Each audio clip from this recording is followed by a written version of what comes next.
Hello and welcome to Casi-rusco University. In this video, we'll show you how to use the Barcode Regex filter for camera or integrated barcode. Now we assume in this video that you have XPressEntry installed, you see in the middle of my screen here, and that you have your handheld installed and connected, which you see on the far right of my screen. Now the Regex filter can be used to pull out any data from a barcode, either read through our integrated barcode or through the camera feature of our device. Now to modify this, let's go into the settings. So we'll go into tools. So remember that we're using this record. I'm going to be using this record for everything I'm doing in this video. So let's go into tools and settings.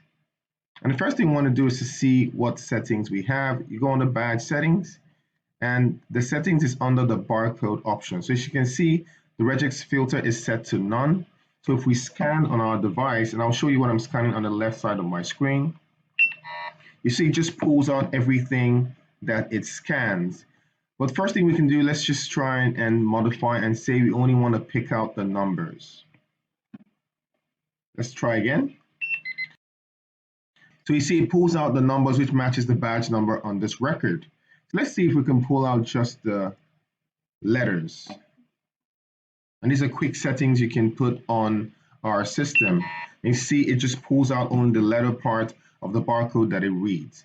Now the final thing you can do is to put a custom barcode.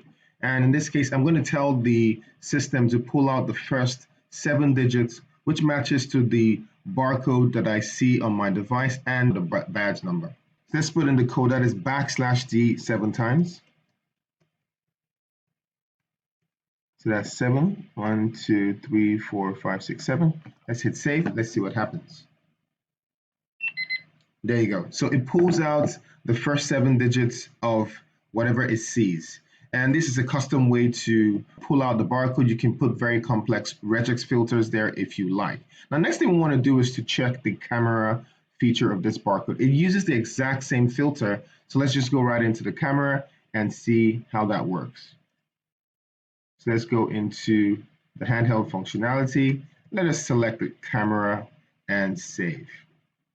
So once you save that, it should pull out the camera feature on the device. So let's see what happens when we pull that out. Remember to point the line on the barcode that you want to read. There you go. So it uses the same regex filter to pull out the data from the card and presents it for you on the handheld. Now this brings an end to the demonstration of this feature. Please feel free to reach out to us at helpdesk@Casi-rusco.com for any technical queries, or sales@Casi-rusco.com for any product inquiries. Thank you.